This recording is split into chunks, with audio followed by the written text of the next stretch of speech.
Ker vidim, da počasi kapljate noter v ta pogovor v živo, predlagam, da kar začnemo, ker bo današnji maturitetni webinar mogoče malo bolj obsežen, tako da ne bomo potem prekoračili tega časa oziroma da ne boste vmes potem izgubili še kako potrebne kondicije za učenje. Je pa v bistvu tako kot v prejšnjem spletnem seminarju, vmes, torej med samim seminarjem lahko postavljate vprašanja tukaj v to pogovorno okence, v klepetalnik. Jaz bom na vprašanja poskušala odgovoriti sproti, če pa ne pa mogoče po koncu vsake sekcije bom odgovarjala na vaše vprašanja. Vseeno pa, če ste mogoče malo bolj plašni oziroma zadržani, če boste imeli še kakršnokoli vprašanje ali na temo torej maturitetnega eseja ali na temo izpitne pole 2, če vam točno kakšna naloga povzroča težave, mi pa v bistvu lahko brez težav postavite vprašanje, mi pišete ali v bistvu v ta privatni klepetalnik ali pa na moj elektronski naslov ana.vrtovnik@limeta.com. Tako, jaz predlagam, da kar začnemo. Torej, dobrodošli vsi maturantje in maturantke ter tudi vsi ostali gledalci v drugem maturitetnem spletnem seminarju. In sicer, ker je bil naš prvi spletni seminar z naslovom Kako napišem dober esej, tako zelo uspešen oziroma tako zelo lepo sprejet, smo se pri Limeti odločili, da za vas pripravimo še en maturitetni seminar, in sicer tak, ki bi bil prilagojen popolnoma vašim predlogom. Naj vas spomnim, da je prvi spletni seminar, torej Kako napišem dober esej, še vedno prosto dostopen vsem na multimedijskem portalu YouTube, tako da si lahko mogoče predno se potem lotite konkretnega učenja tem, motivov, pregleda oseb in posameznih dram. Mogoče še pogledate tisti spletni seminar, kjer v bistvu odgovorimo na vprašanja, kako res napisati dober esej, osnutek in tako dalje. Tako, današnji spletni seminar pa bo namenjen oziroma sestavljen nekako iz dveh delov. V prvem delu bomo razčlenili motivno-tematski svet Cankarjeve dramatike, in sicer poglobili se bomo v vsako posamezno dramo, pogledali, kateri motivi in katere teme se v bistvu v posamezni drami pojavljajo. Namreč velikokrat morate na maturi posamezne drame med seboj ali v bistvu knjižna dela na splošno med seboj primerjati na način, da recimo primerjate skupne teme in motive. Tako bomo pogledali torej sintetično dramo Hlapci, farso Pohujšanje v dolini Šentjanski, komedijo Za narodov blagor in družbeno-kritično dramo Kralj na Betajnovi. Drugi del spletnega seminarja pa bo zadeval maturitetno izpitno polo 2, torej razčlembo neumetnostnega besedila. Pogledali bomo, jaz sem jih poimenovala kar tradicionalne naloge. To so tiste naloge, ki se pojavljajo vsako leto v maturi oziroma vsaj tisti standardi, ki jih morate obvladati oziroma izkazati znanje. Pogledali bomo, na kak način se pojavljajo in mogoče ponovili teorijo ozadaj, se pravi slovnico, tako da vam ne bo treba iskati po normativnih priročnikih, ko se boste učili. Tako, pa kar začnimo torej s prvim delom. Zagrizli bomo v svet, motivno-tematski svet Cankarjeve dramatike, in sicer, da bi dobro razumeli torej teme in motive, ki jih je Cankar v posamezni drami obravnaval, moramo razumeti celotne družbeno-zgodovinske okoliščine, torej v tistem času, torej nekako na prehodu iz 19. v 20. stoletje. Prepričana sem, da ste že tekom pouka književnosti že večkrat omenili, da je vsako literarno delo, ali je to drama, ali je to poezija, ali je to proza, karkoli pač nastane glede na neke okoliščine, ki se v takratni družbi dogajajo. In nič drugače ni bilo pri Cankarju, zato lahko nekako rečemo oziroma moramo osvetliti to ozadje. Zdaj, najprej takratne politične razmere na Slovenskem. Slovenci smo bili na prehodu iz 19. v 20. stoletje razdeljeni na dežele, saj veste, Štajerska, Koroška, Krajinska in tako naprej. Prav tako pa je bilo ta začetek 20. stoletja zelo tudi politično buren, namreč takrat so potekale pri nas deželno-zborske volitve, in sicer za glasove v bistvu volivcev so se takrat bojevale tri večje stranke. Prva je bila ta klerikalna stranka, ki je potem, kot lahko vidimo tekom poteka dram, tudi zmagala. In sicer ta klerikalna stranka je imela predvsem torej privržence duhovščine. In ta klerikalna stranka se je zavzemala za to, da bi torej otroke, ljudi na splošno, poučevali in izobraževali pač duhovniki na splošno, se pravi duhovščina, da bi na tak način vnesli neke norme in vrednote iz krščanstva in jih prenesli direktno na ljudi in bi potem ljudje bili na tak način tudi mogoče bolj ubogljivi. Skratka, klerikalna stranka torej ima več privržencev med duhovniki oziroma med duhovščino na splošno. Potem je bila druga liberalna stranka, ki se je zavzemala zelo za torej liberalne svobodnjaške nazore. Bila je, se pravi, zavzemala se je za svobodo na vseh mogočih področjih in tudi v naš prostor prevzemala oziroma privabljala neke naprednejše ideje, kar pa seveda predvsem duhovščini ni bilo najbolj všeč. Tudi Cankarju ta liberalna struja ni bila po godu. Potem je pa še ta tretja stranka, Jugoslovanska socialdemokratska stranka, kateri je pripadal tudi Cankar. Ta ni bila tako močna, v bistvu ni imela toliko privržencev kot klerikalna in liberalna, je pa imela največ ljudi oziroma privržencev med delavstvom. Potem moramo zagotovo omeniti razmere takratni slovenski kulturi. Zdaj, ko govorim o kulturi, mislim predvsem na splošno, torej v bistvu, kako so takrat cenili umetnike oziroma kakšno umetniško vrednost so dali posameznim umetnikom. Zdaj, kot lahko v bistvu sklepamo iz Cankarjevega pogleda, umetniki takrat v družbi niso bili torej najbolj zaželjeni in tudi ne kakršnikoli izobraženci, v bistvu vsak, ki bi opozarjal na družbene razmere. Se pravi, raje so imeli tiste umetnike in kulturnike, ki so recimo bili tiho, delali po nekih načelih vodij, medtem ko tiste, ko so pa res opozarjali na neke družbeno-politične probleme, recimo tako kot je Cankar v komediji Za narodov blagor, pravi, da na oder postavi vso to ljubljansko, meščansko družbo, no, takih umetnikov pa niso marali.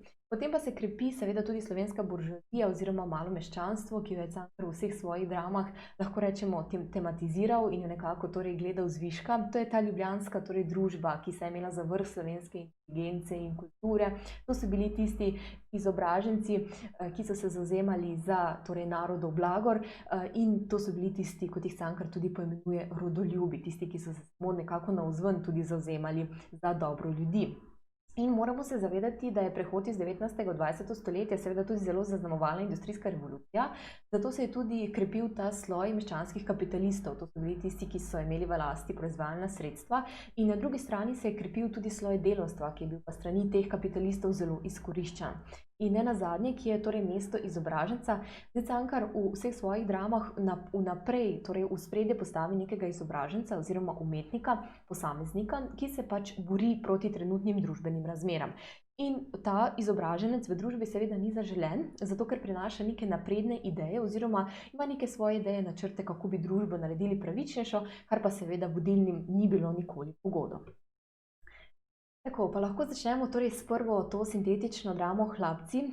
Še enkrat, kot smo že v prejšnjem seminarju povedali, je naslov drame Hlapci seveda ima prenesen pomen. V tem primeru ne govorimo o hlapcih kot o v bistvu posameznikih, ki so čisto na dnu neke družbene strukture in tisti, ki bi recimo morali, ne vem, torej bi, ne vem, zasužnjeni delati recimo na poljih, karkoli, ampak to so hlapci v smislu torej mentalne, moralne strani. To so pač, tako kot pravi Cankar, torej duhovno utopeli ljudje. To so ljudje, ki nimajo svoje morale, ki nimajo svoje vesti, nimajo svoje prepričanja in se pač samo obračajo po vetru in so na tisti strani, ki je trenutno vladajoča, zato da bi pač od tega imela kar se da največje koristi. In Cankar tudi pravi, da hlapci zavirajo družbeni napredek. In s tem se v bistvu na nek način tudi moramo strinjati, ker če imate vi v družbi zelo veliko ljudi, ki brezglavo v bistvu sledi samo nekim idejam vodilnih oziroma samo enega človeka, seveda to na nek način lahko zavira družbeni napredek kot tak, ker v bistvu potem samo kot ovce brezglave sledijo samo eni vodji. In če pogledamo zdaj torej motive in teme v drami Hlapci. Zdaj, še preden se lotimo te razčlenitve, ponovimo malo te literarne pojme. Zdaj, kaj je motiv? Motiv si lahko predstavljamo kot neko enostavno motivacijo, ki je takrat pisatelja oziroma konkretno Cankarja gnala k temu, da posamezno dramo napiše. Medtem ko in motivov je ponavadi v kakšnemkoli literarnem delu več, medtem ko če govorimo o temi, tema pa v bistvu odgovori na vprašanje, kaj se v bistvu dogaja, kaj tematizira. In tem je ponavadi, mislim, je vedno manj kot motivov, mogoče ena ali dve. Zagotovo je vodilni motiv v drami Hlapci, torej motiv hlapca, ki se pojavlja tudi v vseh ostalih Cankarjevih dramah, in kot že rečeno, je hlapec človek brez identitete, ki je zelo vodljiv, ki ga je v bistvu zelo lahko prepričati. In Cankar tudi v tej drami nekako nakaže, da je slovensko hlapčevstvo izvira iz obdobja protireformacije. Ko vidimo dejansko, da tam Jerman prebira, se pravi, te spise iz časa protireformacije, in prav temu podatku so potem kasnejši literarni zgodovinarji zelo učitali pač Cankarju ta podatek, ker ni zanesljiv. Namreč v času protireformacije ljudi, ki so bili proti, se pravi, proti reformaciji niso na kakršnikoli način, ne vem, pobijali ali jih zaničevali, ampak so samo v tistem času pač tiste, ki niso bili nekako v skladu oziroma ki niso imeli nazore enake tistim, recimo škofa Tomaža Hrena, so se pač mogli izseliti oziroma so bili izgnani. Medtem ko, da bi prišlo do nekega pač zdaj pobijanja, pa v bistvu temu ni bilo tako. Se pravi, slovensko hlapčevstvo sicer naj bi imelo torej neke izvore v protireformaciji, ampak znanstveno to Cankarju zelo učitajo. Motiv hlapca se pojavlja, kot rečeno, večinoma v vseh Cankarjevih delih, med katerimi zelo izstopa novela o človeku, ki je prepričanje. Na kratko, novela govori o Jobu Mrmolji, ki se je nekega jutra pač zbudil in ugotovil, da pač sploh nima prepričanja, in ga je potem iskal na vseh možnih mestih in na koncu ugotovil, da je mogoče prepričanja ni našel, in kot Cankar nekako zaključi in tudi večkrat citira, da je mogoče bolje dandanes živeti brez prepričanja in se pač na nek način obračati po vetru. In Cankar ta motiv hlapca razširi na vse Slovence, in s tem, ko Jerman na tistem zborovanju torej reče vsem tistim prisotnim: za hlapce rojeni, za hlapce vzgojeni, ustvarjeni za hlapčevanje, s tem Cankar nekako torej ta motiv hlapca nekako razblini nad v bistvu Slovence na splošno. Potem je tu motiv ta neestetskih načel slovenskega literarnega izobraženstva. Kot veste, so bila v bistvu Cankarjeva dela zelo, zelo pogosto kritizirana, večkrat tudi požgana, med njimi tudi erotika, v kateri je zapisal tudi svoj literarni program.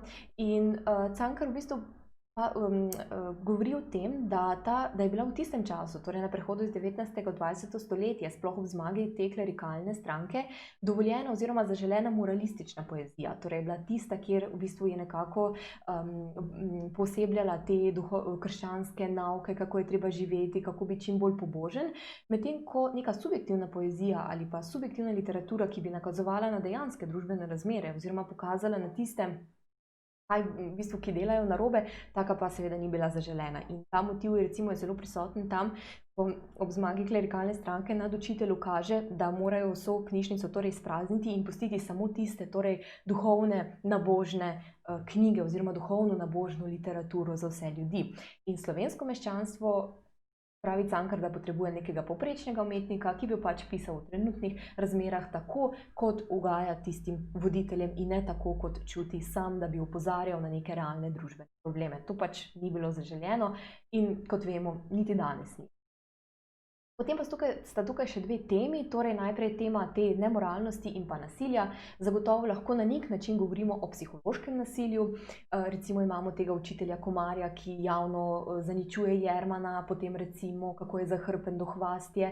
Potem je zagotovo na nek način tudi moralno nasilje, v smislu, ko dejansko Cankar in Jerman s svojim stavkom v bistvu vse Slovence označi za hlapce, torej jih na nek način poniža, in tudi nekaj fizičnega nasilja v smislu, da odstranimo vse tiste, ki niso zaželjeni v družbi. In potem še tema greha, krivde in opravičanja, ki se kaže predvsem v tem sklepnem 5. dejanju, ko se Jerman enostavno odloči, da pač to, da posameznik stoji proti družbi, ni dobro, niti se enostavno ne izplača. To se pozna tudi na njegovem zdravju, zato se na koncu pač odloči, da svoje poslanstvo poda naprej in se torej sam odloči za novo življenje, sprejme to v bistvu Boga, vidi, da je pač Bog usmiljen, in nenazadnje se zelo čuti krivega za smrt svoje matere in vse. Zanima ga predvsem to, in potem vpraša duhovnika, če bi lahko, v bistvu, če bi se nazaj držal, ali bi lahko podaljšal življenje svoje materi, in v bistvu duhovnik na nek način odgovori, da ja, in zato se potem odloči torej za novo življenje, kjer ga čakajo veliko bolj pozitivne stvari, med drugim najde, se pravi, tudi tisto pravo ljubezen. Potem je tukaj komedija za narodov blagor. No, tukaj pride v ospredje to slovensko malomeščanska družba, ki jo Cankar torej postavi na oder drame. To malomeščanstvo je polno, kot veste, izobražencev, ki se dejansko imajo torej za neke napredne v družbi, imajo neke napredne ideje, delajo torej za ljudi in so izrazito v tem primeru, torej v komediji za narodov blagor, liberalno smerjeni, torej Grozd in pa Gruden. Tu imamo najprej temo nasprotja, torej pozitivni, negativni liki, laž in resnica. Cankarjeva najvišja ideja je torej ideja izsledenja resnici, da sledimo svoji vesti in pa svoji morali. Torej smo sami sebi zvesti in se nekako torej ne obračamo po vetru. In glavna ideja je, da v malomeščanski družbi enostavno žrtev resnice, torej tisti, ki se odloči, da izstopi ven in da pove resnico, enostavno izgubi, ker se proti tem političnim veljakom, ki imajo toliko moči in toliko prevržencev, enostavno ne splača boriti. Potem pa imamo motiv konflikta zagotovo med vladajočo stranko, torej to liberalno, in na drugi strani torej intelektualcem, ne glede na to, katerega intelektualca tukaj mislimo, torej ali gre za Ščuko v Narodov blagor, ali za Maksa v Kralju na Betajnovi, ali za torej Jermana. Skratka, motiv posameznika proti družbi. To je glavni motiv, ki se nekako pelje čez vse Cankarjeve drame. In kar je najpomembneje, zdaj tega intelektualca oziroma posameznika, ki nastopa proti družbi, ne izbere družba, ne izvoli ga ljudstvo, ampak se izvoli oziroma na ta položaj postavi sam. In Cankar, mislim, da je tudi sporočilo same drame za Narodov blagor, da so vodilni pri družbenem napredku in razvoju torej ti v bistvu hlapci oziroma preprosti ljudje. In zagotovo je tukaj motiv konflikta med političnimi veljaki, seveda temu nasprotniki, torej med Grozdom in Grudnom, v bistvu, ki ustvarjata vsak svoj tabor in se borita za oblast, torej da bi zmagala na volitvah in si pridobila čim več privržencev. Potem je tukaj motiv dvojne morale. Kaj to pomeni? Zopet čez vse Cankarjeve drame se pojavlja torej motiv dvojne morale. Na eni strani ljudje se pač delajo za dobro ljudi, za dobro ljudstva, na drugi strani pa vidimo, da jim dejansko gre samo za svojo lastno korist. Potem je tukaj zagotovo motiv greha iz preteklosti, ki se dejansko pojavlja, recimo konkretno tukaj, ko Grozd spodi pač goloba, ga uniči, ker pač skriva določene spise, ki dokazujejo mogoče kakšne umazane posle vzadaj. Potem je tukaj motiv političnega oportunizma. Oportunizem enostavno, po domače povedano, da pomeni, da se pač obračamo po vetru, da smo na tisti strani, na tisti recimo politični strani, ki je trenutno vladajoča, ker vemo, da nam bo to pač najbolj koristilo. In tukaj so zagotovo dramske osebe, recimo Klander, Piratka in pa Kremžar, ki pač hodijo dobesedno iz enega v drug tabor. Enkrat so pri Grozdu, drugikrat so pri Grudnu, potem se zopet zamenjajo, skratka tam, kjer vidijo več priložnosti. In zagotovo motiv poželenja oziroma zelo širok motiv ljubezni, ki ga potem lahko razdelimo na motiv poželenja. In sicer v tem smislu ti ljubezenski trikotniki, se pravi Grozd, Helena in Gornik in pa Kadivec, Matilda in Gornik, ampak v tem primeru gre torej samo za to, da bi tega Gornika Grozd peljal na svojo stran. Se pravi, ne gre tu za neko ljubezen ali kakršnakoli čustva, ampak samo za nabiranje političnih točk. Potem je tukaj Kralj na Betajnovi. Zdaj, če smo v Hlapcih in za Narodov blagor, smo spremljali v bistvu bolj to politično dogajanje. Se pravi, v ospredju je neko politično dogajanje oziroma politična bitka med dvema vladajočima strankama, ki pač si prizadevata dobiti na svojo stran ljudi. Medtem ko pri Kralju na Betajnovi pa je v ospredju ta družbena neenakost oziroma družbena razslojenost. Ni toliko v ospredju politika, ampak pri Kralju na Betajnovi dejansko torej vidimo tega kralja na Betajnovi, se pravi Kantorja, je on in potem dolgo noben drug in potem spet vsi ostali. Se pravi, kako so ljudje v družbeni lestvici neenakomerno razporejeni. Se pravi, razredna družba z enim močnim, dominantnim posameznikom, ki praktično nadzira vse. In tukaj imamo motiv nasilja, sicer se pojavijo seveda različne oblike nasilja, zagotovo na eni strani, ko Kantor s svojimi dejanji obuboža kmete, ko jim pač naloži še več dajatev, ko ubije svojega bratranca in kasneje, ko ubije Maksa in ko potem svojo v bistvu nečakinjo oziroma od tega bratranca hči Nino pošlje v samostan. In kar pa je najhuje pri vsem temu, so tudi vsi ljudje v kralju Nabatajnovi hlapci, zato ker nasilje podpirajo. Se pravi, vsi vidijo, kaj se dogaja, ampak vseeno kantorje podpirajo. Tudi na koncu, ko kantor se od sodniku odloči priznati, da pač je storil umor in da je Maxa ubil on in ne Bernot, dejansko mu ne verjamejo. In potem je dejansko Bernot obtožen za njegov zločin. Se pravi, vsi ljudje okoli njega to nasilje podpirajo. Potem imamo motiv greha iz preteklosti zopet, se pravi vse, kar je kantor naredil grdega v preteklosti, torej vključno z ubojem svojega bratranca, z obubožanjem recimo kmetov, ampak ta motiv greha iz preteklosti v bistvu se ga da hitro pozabiti. Recimo vidimo, da lahko se z denarjem lahko kupimo praktično vse. S tem, ko dejansko kantor župniku obljubi, da bo obnovil, se pravi župnijo in še tisti stari kozolec zraven, je v bistvu vse pozabljeno. In tu dejansko vidimo, na kak način kantor zelo dobro opazuje celotno množico. Večkrat se pa tudi v maturitetni izpitni poli kasneje v bistvu pojavi navodilo, da morate konkretno literarno delo, recimo našega kralja Nabatajnovi, primerjati z enim večjim svetovno znanim delom, recimo s Shakespearjevim Hamletom. In tako v kralju Nabatajnovi kot v Hamletu lahko vidimo zelo veliko podobnih si motivov, zato bomo zdaj v nadaljevanju te motive v bistvu pogledali, poskusite pa se jih zapomniti čim več, da boste lahko v bistvu vsak motiv primerjali in primerjavo tudi utemeljili. Najprej je motiv maščevanja uboja. Na eni strani, se pravi, Max želi maščevati uboj kantorjevega bratranca, na drugi strani imamo Hamleta, ki se želi maščevati svojemu stricu Klavdiju, ker naj bi z neko zvijačo, prevaro, torej zastrupil njegovega, torej Hamletovega očeta, zato da bi Klavdij prišel torej na oblast oziroma na položaj. Potem imamo motiv prepoved poroke. Kantor želi seveda, da bi se Franska poročila z Bernotom, to pa zato, ker je tih, ker je poslušljiv, ker uboga kantorja, ker se mu je pač pripravljen podrediti. In ne Max, ki je pripravljen razkriti kantorjeve grehe. Na drugi strani recimo imamo Polonija, ki Ofeliji pač prepove, da se poroči s Hamletom, zopet zaradi tega udarniškega vedenja. Potem je motiv prebujanja vesti. Zdaj, ko govorimo o vesti, je tudi Cankar na splošno in v svojih pismih in v literarnih programih, se pravi, kako naj se literatura piše, vedno poudarjajo tudi to, da je najhujša kazen za človeka, ki ga lahko doleti, ne recimo neka smrtna obtožba ali pa smrtna kazen, ampak to, da mora sam pri sebi imeti nekaj na vesti in s tem živeti. In motiv prebujanja vesti lahko vidimo torej v kralju Nabatajnovi, ko dejansko Max dobesedno z nekim javnim linčem kantorju napove, da bo razkril vse njegove grehe iz preteklosti in ljudem pokazal, kakšen je v resnici.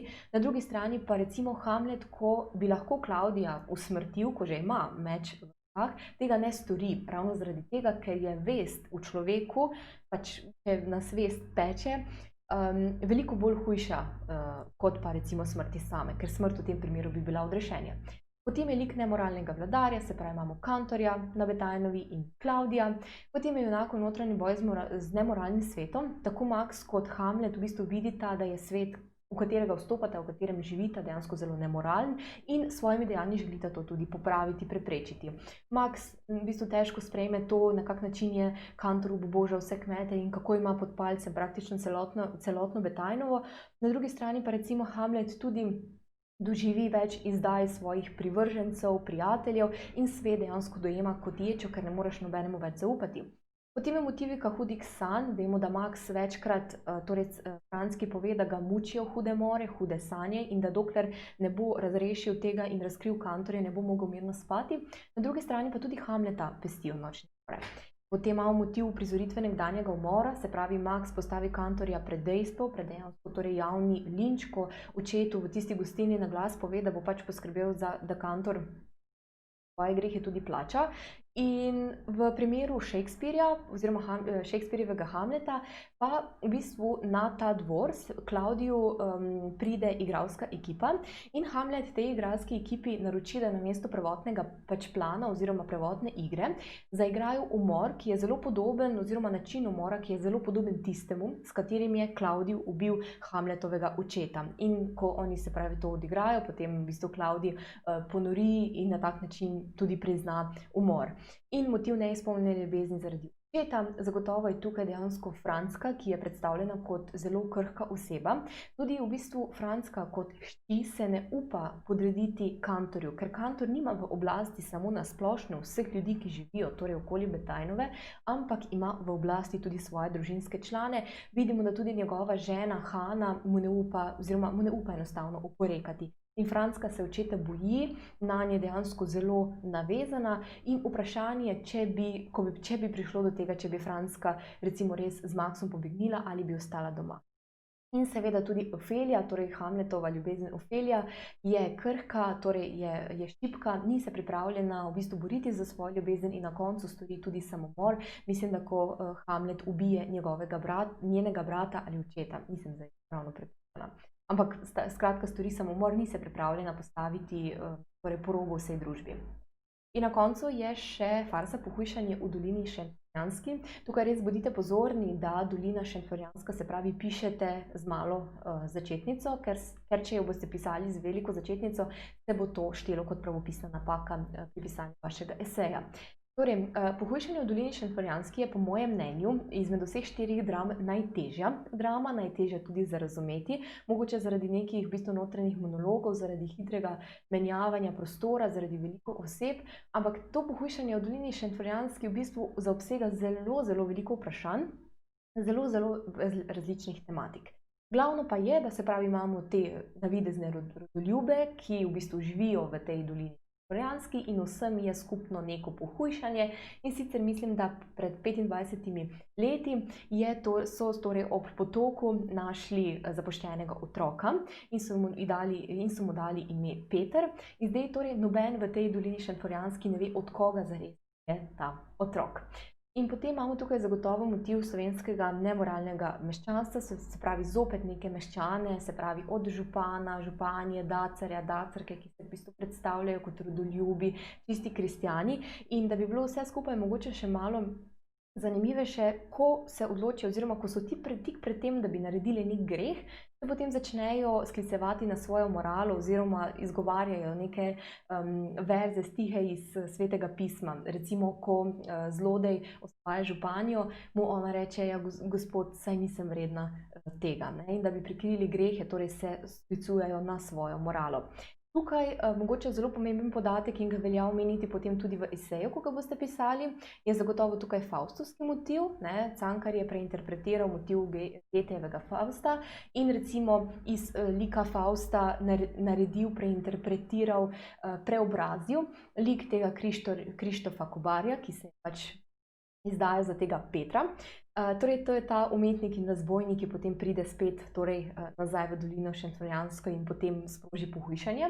In zlodej, ki nastopa v Goethejevem Faustu, nastopa prav tako v pohujšanju, s tem, da je tukaj v zelo nekako bolj umiljeni obliki, ker se je ta zlodej tudi pripravljen pogajati oziroma skleniti neke določene pogodbe, recimo s Krištofom Kobarjem je sklenil pogodbo, da boste šla skupaj v dolino Šentflorjansko.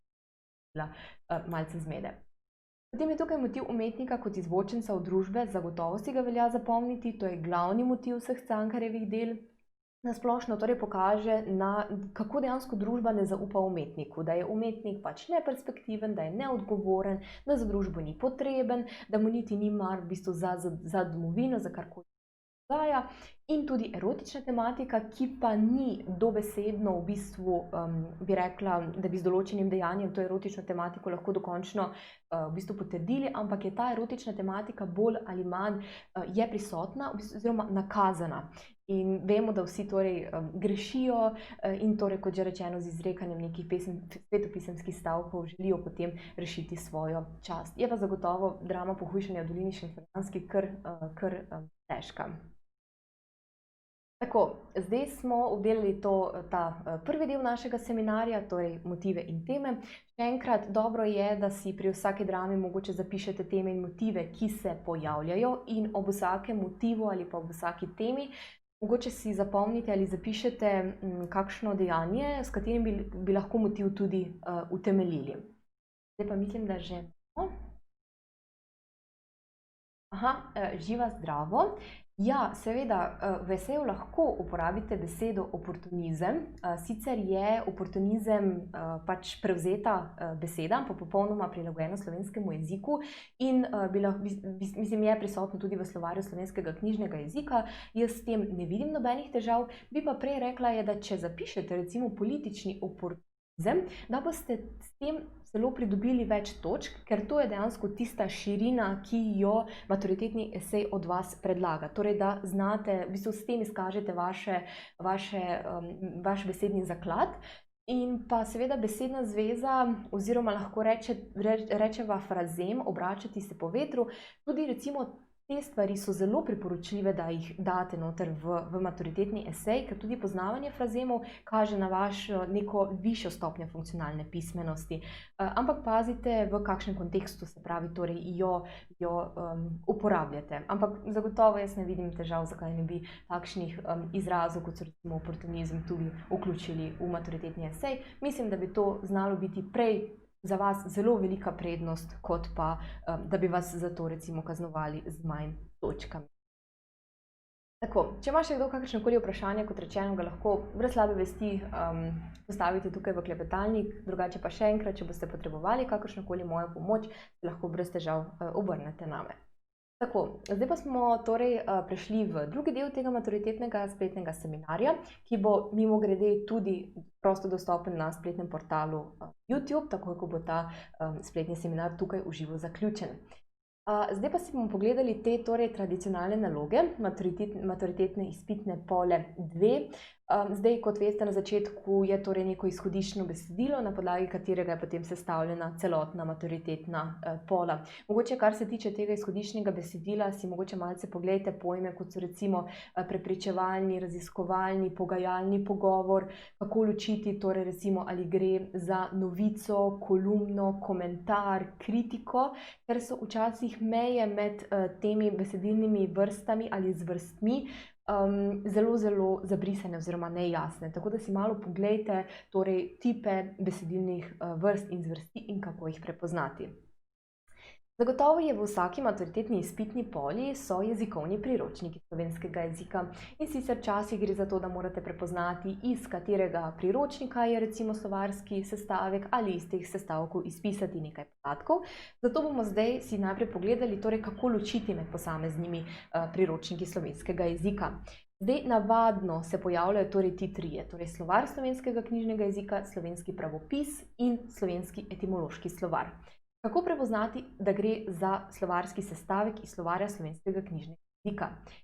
Zdaj, kot vidimo, tako slovar slovenskega knjižnega jezika kot pravopis sta si v tej iztočnici, v glavi in zaglavju sestavka zelo podobni. Zato si zapomnite enostavno to, da slovar je namenjen temu, da nam razloži pomene različnih besed. In to je to. Se pravi, kakšni so različni pomeni dane iztočnice. To je vse, kar morate vedeti. Navadno so potem tudi, recimo, če ima določen leksem oziroma ta izhodiščna beseda več različnih pomenov, imate potem tudi z arabskimi številkami, torej 1, 2, 3 označene pomene. Se pravi, slovar slovenskega knjižnega jezika nam pove, kaj beseda pomeni. Medtem ko slovenski pravopis pa se bolj osredotoča na različne recimo oblikovne posebnosti. Se pravi, ali pride do kakšne premene, ali so kakšne posebne končnice v določenih sklonih. Potem recimo, kot lahko vidimo, so zraven dane recimo določene tudi besedne zveze, recimo kot lovorika lahko pomeni lovor, lahko pomeni biti uspešen, biti slaven in potem neke besedne zveze, v katerih se ta lovorika pojavlja. Priboriti si lovoriko pomeni zmagati, spati na lovorikah, počivati na lovorikah. Zdaj, slovenski pravopis pa boste najlažje prepoznali po tem delu. In sicer tukaj, čisto na koncu, je z 2 ravnima črtama, v bistvu kaže na nek splošen pomen. Se pravi, slovenski pravopis ima ta splošen pomen lovorike, ki je pač po uspehu, zmagati, popustiti v prizadevanju, vedno označena oziroma zapisana med 2 ravnima črtama. In na tak način boste recimo tudi lažje prepoznali slovenski. Torej, slovar, še enkrat, pove nam, kakšen je pomen besed, označen torej temi arabskimi številkami, medtem ko slovenski pravopis ima recimo določene kvalifikatorje, potem recimo neke določene končnice, potem recimo besedne zveze, v katerih se ta iztočnica pojavlja. Potem je pa slovenski etimološki slovar. Slovenski etimološki slovar preučuje, nam daje podatke o izvoru in razvoju besede. Zato boste našli tam podatke, recimo, iz katerega jezika je beseda prevzeta, kako se je recimo spreminjala, kako je bilo recimo v stari cerkveni slovanščini, ali je prevzeta recimo iz latinščine, iz romanskih jezikov. Skratka, etimološki slovar nam daje torej nek pregled oziroma razvoj besede kaže. Še enkrat, da bi res razumeli razliko med slovarjem slovenskega knjižnega jezika in slovenskim pravopisom, si še torej enkrat poglejmo na primeru. Zdaj, tako slovar slovenskega knjižnega jezika kot pravopis imata enako glavo in zaglavje. Torej, imamo iztočnico, slovar, potem končnico v rodilniku, ednine, torej slovarja, podatek o slovničnem kvalifikatorju, se pravi, da je samostalnik moškega spola, in podatek, in na koncu še podatek o naglasu. In če pogledamo, ima dejansko slovenski pravopis podobno oziroma zelo, zelo podobno strukturo, s tem, da še enkrat slovenski pravopis nam daje še neke dodatne oblikoslovne podatke o besedi, recimo, če pride do kakšne premene. Recimo tukaj že vidimo, v urodniku ima končnico M, torej slovar je. In potem še enkrat, zopet lahko vidimo različne besedne zveze, v katerih se recimo slovar pojavlja, kakšne slovarje poznamo, pravopisni, razlagalni, slikovni, in še enkrat se pravi, da slovar v tem ožjem pomenskem okolju pomeni torej besedni zaklad oziroma besedje. Včasih se zgodi tudi, da morate na maturi označiti posamezne dele slovarskega sestavka, zato bomo zdaj tudi to zelo na kratko ponovili. Se pravi, slovarski sestavek, konkretno zdaj iz slovarja slovenskega knjižnega jezika, ima torej najprej glavo. Glava zaobsega torej to iztočnico, potem podatek o končnici v rodilniku ednine in na koncu še podatek o slovničnem kvalifikatorju. To pomeni recimo, da imajo glagoli označeno, se pravi, ali je dovršni ali nedovršni, samostalniki imajo označeno, ali gre za moški, srednji ali ženski spol. Torej, kot že rečeno, torej vse to je glava. Zaglavje sestavlja podatek o naglasu, medtem ko vse ostalo, tukaj od prve arabske številke pomena naprej, pa imamo to pomensko, se pravi, pomensko polje. Se pravi, ta pomenski del, ki v bistvu vključuje vse te torej pomene, označene, kot še enkrat rečeno, z arabskimi številkami, in pa tudi frazeološko in terminološko gnezdo. V frazeološkem gnezdu boste našli tipične frazeme, ki se pojavljajo z to iztočnico, v terminološkem pa recimo različne besede iz v bistvu različnih strokovnih področij, kako je recimo v medicini, kako je v geografiji, ne vem, kako je v kemiji. Kratka, vse ostalo je pa to pomenski del. Potem je drugi sklop teh nalog, ki se pojavljajo, in sicer gre za fonemske variante nekaterih glasov. Se pravi, navadno morate recimo konkretno, to je naloga iz maturitetne pole jesenskega roka 2019, se mi zdi, ko se mora recimo obkrožiti črke, pred katerimi se pojavljajo oziroma kjer stoji polglasnik. Ali pa recimo takrat, ko morate zapisati izgovor posameznih črk ali besed v oglatem oklepaju. Se pravi, zdaj bomo torej govorili o tem, kako zapisati različne variante v ta izgovor. In še enkrat, ko pišete izgovor v ta oglati oklepaj, morate uporabljati torej znake za ozki E, ozki O, široki E, široki O, ne pozabite tudi na polglasnik in pa na nekatere druge glasove, ki tudi ponavadi povzročajo težave. In še enkrat, ko boste pisali izgovor v oglat oklepaj, ne pišite prve besede z veliko začetnico. Se pravi, z malo začetnico, torej vse z malimi začetnicami pišite v podatek o izglasu, o izgovoru.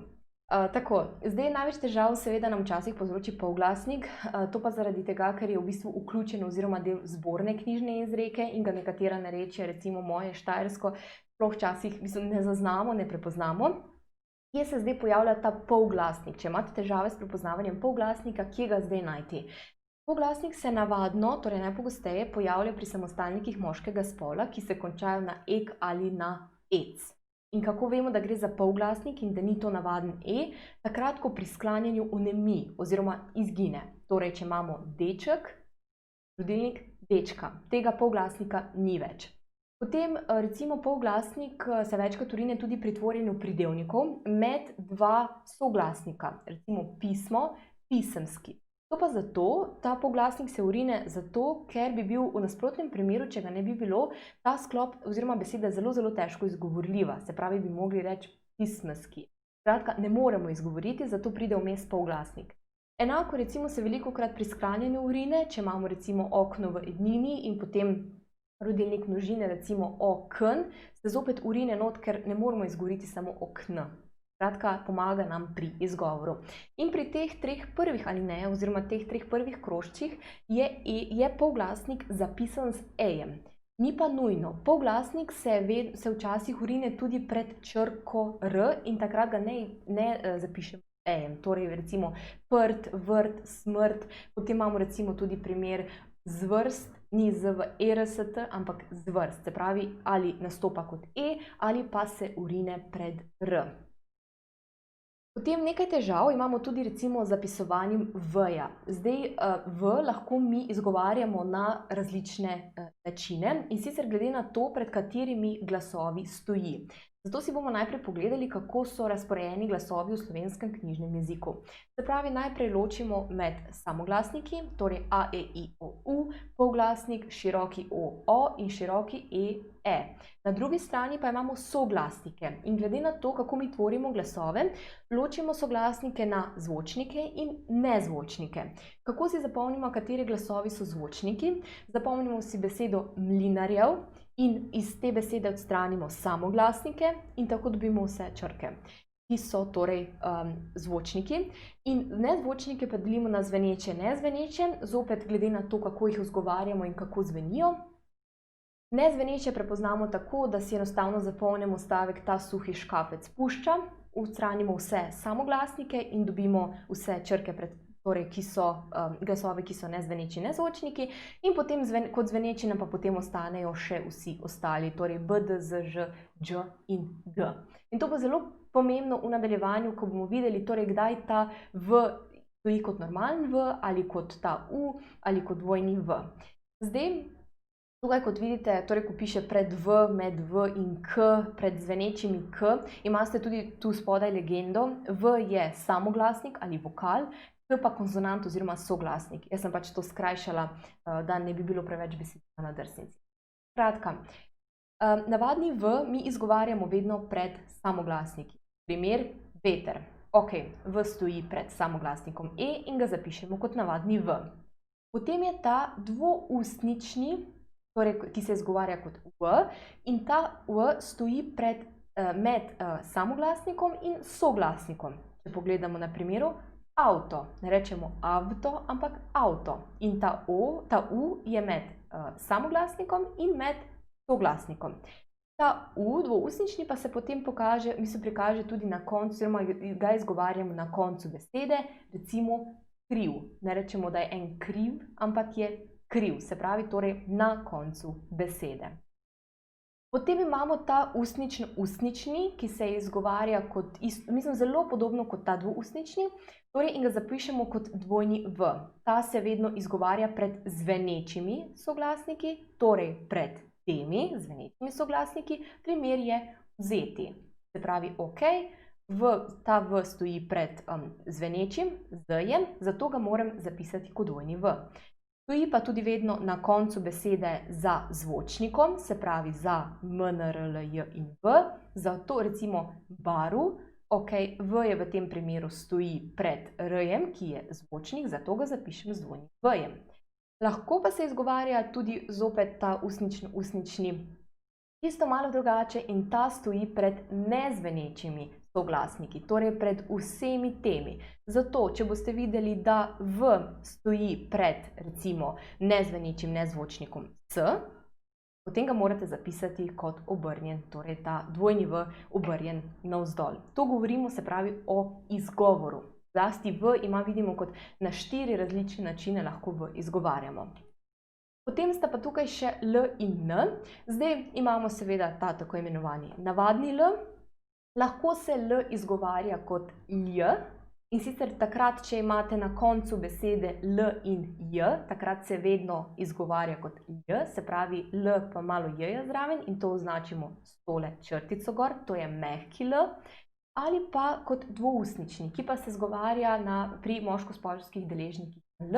To pomeni, se pravi, oseba samostalnik moškega spola, ki pač nekaj dela. Recimo, ne rečemo, da je bral knjigo ali da je gledal nanizanko, ampak da je bral, gledal, ni videl, ampak je videl. In to je ta dvoustnični V. In tudi N, se pravi, N je lahko kot navadni, recimo noga, če pa se N pojavi na koncu besede in stoji skupaj z J-jem, recimo K-O-N-J, pa je ta N mehki in zato izgovarjamo torej kon. Torej, to so polglasnik V, L in N. Naj bodo tisti glasovi, ki se jih mogoče torej posebej pogledajte, ko boste recimo zapisovali izgovor. Tako, potem smo tukaj že pri prevzetih besedah, ki se tudi pojavljajo skoraj v vsaki maturitetni poli. In sicer vemo, da slovenščina z besediščem, kot ga pozna že od nekdaj, torej ne operira vsak dan. Zato v slovenski jezik, predvsem v zadnjem desetletju, zelo pospešeno prihajajo tuje besede, oziroma prevzete besede, ki nekako bogatijo naš slovenski jezik. In zagotovo jih je v vašem in tudi mojem slengu veliko. Zdaj, glede na to, do kakšne stopnje mi neko besedo prevzamemo v slovenski jezik, ločimo citatne besede, tujke in sposojenke. Citatne besede so tiste besede, ki so v slovenskem knjižnem jeziku, ampak so popolnoma neprilagojene. To pomeni, da se pravi, niso prilagojene ne zapisu, ne izgovoru in tudi ne pregibanju. Ker vidimo recimo dvojnega V-ja ali pa tega Y v abecedi slovenskega jezika ni. Potem so tujke, ki so delno prilagojene slovenskemu jeziku in sicer malo v izgovoru, pa tudi v pregibanju, recimo dieta, jazz, potem so tukaj recimo te znamke avtomobilov Renault, Peugeot, ker recimo tudi zaporedje dveh soglasnikov je v slovenščini ni navadno, ali pa zaporedje recimo dveh vokalov, recimo ija in eja.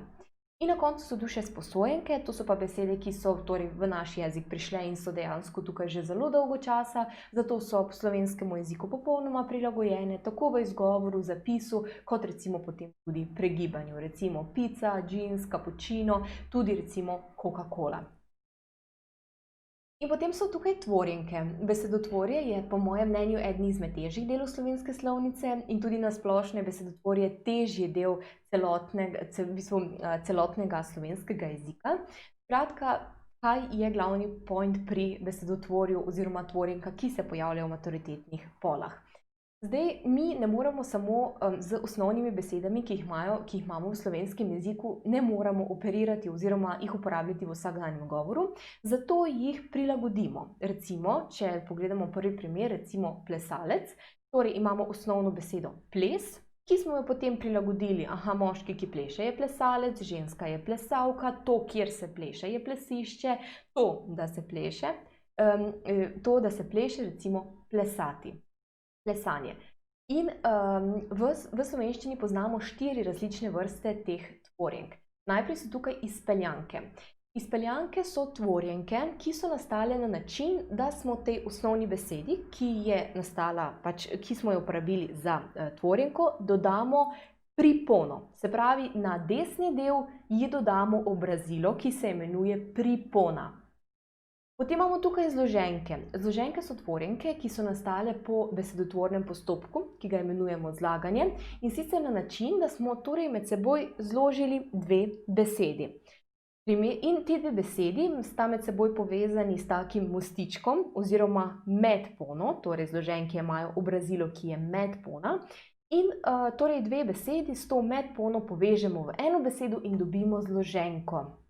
Tukaj bi vas opozorila, da v slovenščini poznamo priredne in podredne zloženke.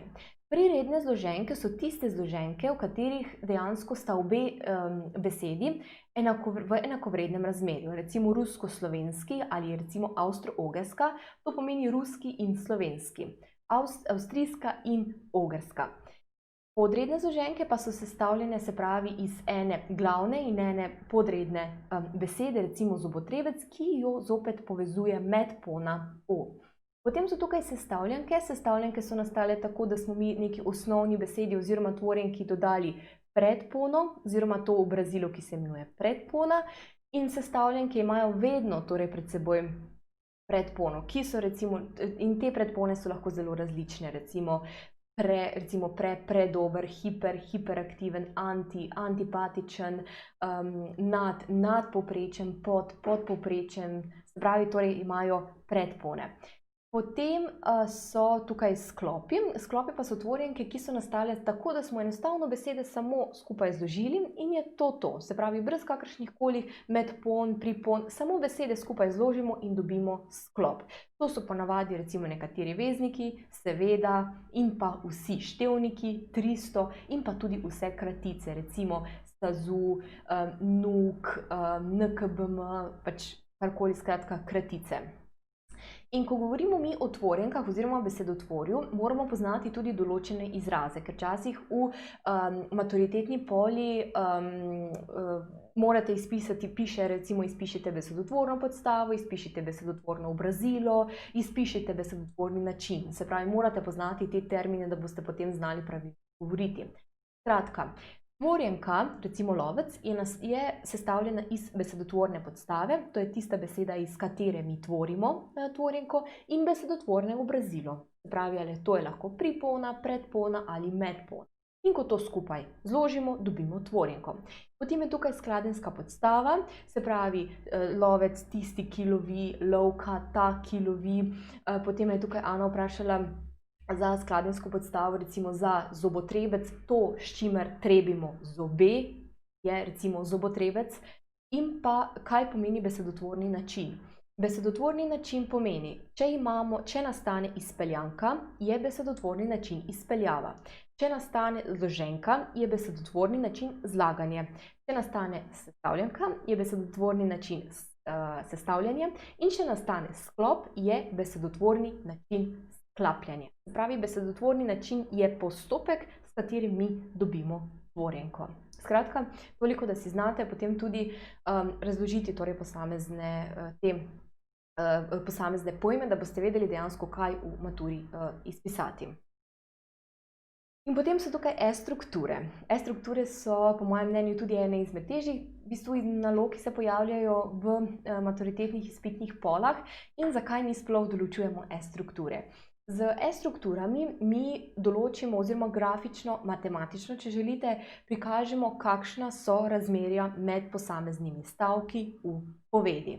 Se pravi, ena poved je navadno, recimo, če je zelo dolga, sestavljena iz več različnih stavkov, in naša naloga je, da ugotovimo, iz koliko stavkov je sestavljena ta poved.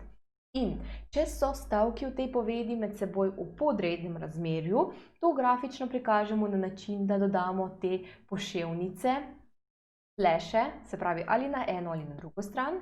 Potem, če sta stavka v prirednem razmerju, zato uporabljamo plus.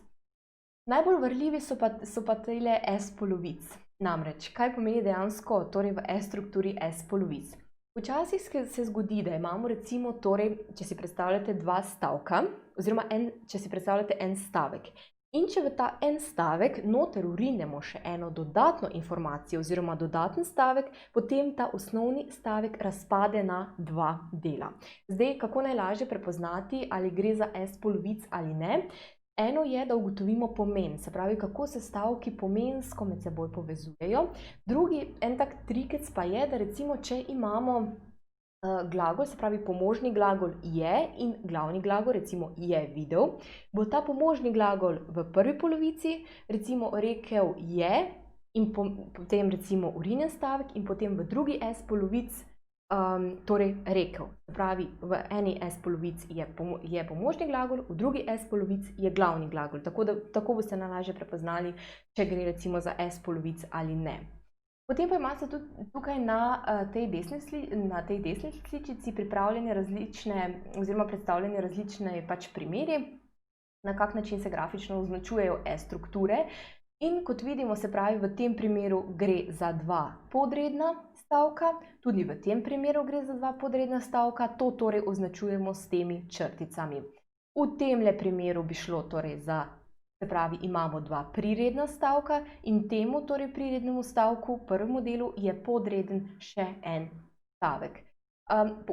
Opozorila bi vas tudi na to, da ko pišete oziroma označujete S-strukture, da postavite v različne nivoje te S. Bomo potem naredili še en primer, da bo mogoče malo lažje. Se pravi, glavni stavek je vedno na višji ravni, kot pa recimo potem stavki, ki mu sledijo. In zdaj, kako določiti S-strukture? Najlažje je, torej, da seveda najprej poved preberemo in potem označimo vse povedke, ker toliko, kot je povedkov v celotni povedi, toliko bo tudi naših S-ov. In če jih zdaj preštejemo. Slovenščina spada med tiste jezike, ki so za tujce pri učenju težki na začetku, ker je treba takoj vedeti, katerega spola je kateri samostalnik in kako se sklanja. Se pravi, v tem primeru imamo 5 povedkov oziroma povedano drugače, imeli bomo 5 S-ov. In kako se zdaj loti določevanja S-strukture? Kot že rečeno, moramo pogledati, v kakšnem razmerju so si stavki med seboj. In to bomo najlažje naredili na način, da si recimo obkrožimo veznike. In potem gremo od vsakega stavka posebej in ugotovimo, ali sta si stavka v prirednem ali podrednem razmerju. In gremo. Zagotovo v bistvu bo ta stavek, slovenščina spada med tiste jezike, glavni stavek, zato ker ne vsebuje nobenega veznika. Torej, slovenščina spada med tiste jezike. V redu, to je se pravi torej en S zaradi enega povedka. Potem imamo stavek, ki so za tujce pri učenju težki na začetku. Vemo, da je veznik ki podreden veznik, navadno za prilastko odvisnik. Zato je ta stavek podreden temu, kar bomo označili s tem slashem in potem zopet enim S-em. In zdaj gremo naprej in opazujemo ta dva stavka. Torej, ker je treba takoj vedeti, zdaj na kateri stavek se ker je treba vedeti nanaša, na prvega ali na drugega. Vidimo, ki so za tujce pri učenju težki na začetku, ker je treba takoj vedeti, ker podreden veznik in sicer podreden veznik oziroma podreden stavek temu stavku. Naredimo zopet ta slash in še en S. Potem imamo, katerega spola je kateri samostalnik. Ta veznik, kateri je samo daljša različica veznika ki, zopet podredni veznik, in se nanaša na ta stavek, ker je treba takoj vedeti, katerega spola, torej kaj je treba vedeti, katerega spola je kateri samostalnik. Gre zopet torej za podredje, kar označimo spet s tem slashem in enim S-em. In potem nam je ostalo še in kako se sklanja. Veznik in je večinoma torej prireden veznik.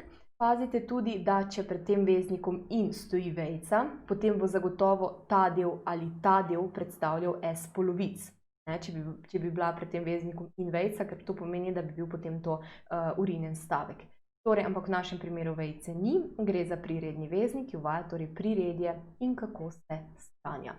In potem torej na tak način so potem zapisane tudi rešitve v maturitetni šoli. Mogoče pazite, da tale slash malo podaljšate, da se res vidi, da so si stavki med seboj v podrednem razmerju in vidite, kako so po posameznih nivojih označene ravni stavkov. In na koncu imamo še načine navezovanja v besedilu, tudi ta naloga je zelo pogosta. In sicer, ko pišemo recimo besedila, se bi radi izognili ponavljanju ene in iste besede in to lahko naredimo na več različnih načinov.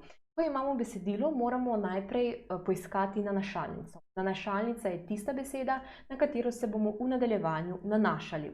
In če malo pogledamo to besedilo, slovenščina je lokalni jezik, govori o približno 2,5 milijona govorcev v Sloveniji, zamejstvu in izseljenstvu, v svetovnem merilu in tako dalje. In hitro ugotovimo, da je torej nanašalnica oziroma ta glavna beseda slovenščina. In zdaj nas bo torej v nadaljevanju zanimalo, na kakšne načine je dejansko ta nanašalnica, torej slovenščina, poimenovana. Za navezovanje v besedilu lahko uporabljamo teh 6 načinov, torej lahko gre za dobesedno ponovitev, da ponovimo slovenščina, to pomenko, recimo slovenščina, naš materni jezik, z nadpomenko, podpomenko, z osebno glagolsko obliko ali z glagolom, vzajemljenjem, to pomeni, da se na njo nanašamo ali z osebnim ali kazalnim zaimkom, recimo ona, ki ali s parafrazo. In zdaj, če pogledamo torej to besedilo in skupaj rešimo to nalogo, kar se tiče nanašalnice in naveznika, torej ugotovili smo, da je nanašalnica slovenščina in zdaj nas bo v nadaljevanju v posameznem stavku zanimalo, na katere načine torej se lahko na njo navezujemo. Govori jo, torej njo, slovenščino, to je primer navezovanja s pozajemljenjem, se pravi, gre za zaimek, njo. Približno 2,5 govorcev v Sloveniji, zamejstvo in izseljenstvo. To je to, tu ni nobenega več podatka o navezovanju na slovenščino. Potem, v svetovnem merilu seveda nima velikega vpliva, kdo nima vpliva, slovenščina. In to je primer nanašanja z osebno glagolsko obliko. Pa vendar ga ima. Kdo ima zdaj ta velik vpliv? Zopet slovenščina, zopet bi lahko recimo počrtali in gre za primer torej navezovanja z osebno glagolsko obliko, torej z glagolom se mi nanašamo na slovenščino. Iz nje so v tako rekoč vse svetovne jezike prevzeti nekateri krasoslovni izrazi, na primer dolina. Iz nje, nje, na kaj se nanaša ta nje, iz kod so zdaj prevzeti ti izrazi, ja, iz slovenščine. Torej imamo zopet en način navezovanja in sicer v tem primeru gre zopet za navezovanje z zaimkom, se pravi s pozajemljanjem, iz nje. So tako rekoč vse svetovne jezike prevzeti nekateri krasoslovni izrazi, na primer dolina, tukaj nimamo več nobenega primera navezovanja. Potem imamo pa še zadnji stavek, slovenščina je eden od uradnih jezikov Evropske unije. Slovenščina, gre torej za dobesedno ponovitev, še enkrat, torej slovenščina, je eden od uradnih jezikov Evropske unije in potem še nazadnje, za svoj jezik smo odgovorni predvsem sami. Torej še en način pozajemljanja in sicer v tem primeru gre za nadpomenko, pravi za svoj jezik, ker v bistvu bi lahko govorili več različnih jezikov. Skratka, torej gre v tem primeru samo za to, da vidimo, da se lahko na različne načine sklicujemo na eno nanašalnico. In vedno morate recimo tudi v maturitetni poli izpisati nanašalnico, se pravi, torej to je beseda, na katero se bomo mi v nadaljevanju nanašali, in pa navezniki, torej različne načine navezovanja. Tako, mislim, da je to je bila zadnji pregled teh tradicionalnih nalog v okviru torej maturitetne izpitne pole 2 in je s tem potem takem naš maturitetni seminar oziroma webinar tudi zaključen. Jaz mislim, da smo nekako podali tiste glavne indice, kam v bistvu se lahko usmerite. Vem, da bo pisanje tako izpitne pole 1 in izpitne pole 2 za vas v enem dnevu zelo težko, tako da torej upam, da boste imeli mirno glavo, da boste v miru lahko pisali. Še enkrat, pri pisanju maturitetnega eseja si naredite dober osnutek, tam si zasnujte na začetku, torej ko imate vse informacije zbrane v glavi, si zapišite na en osnutek, na konceptni list in potem boste lahko med pisanjem bolj pozorni na to, kaj in kako pišete. Ko se boste pripravljali, recimo, ko boste brali te knjige, pejte malo preštudirajte glavne osebe, ker jih boste morali verjetno med seboj primerjati in pa razmišljajte ob vsaki drami, kako bi jo lahko aktualizirali. Mogoče je ta epidemija na vas zagotovo vplivala slabo, kar se tiče izvedbe mature, ampak na drugi strani pa lahko iz tega zelo veliko se naučimo in to zapišete tudi pri aktualizaciji.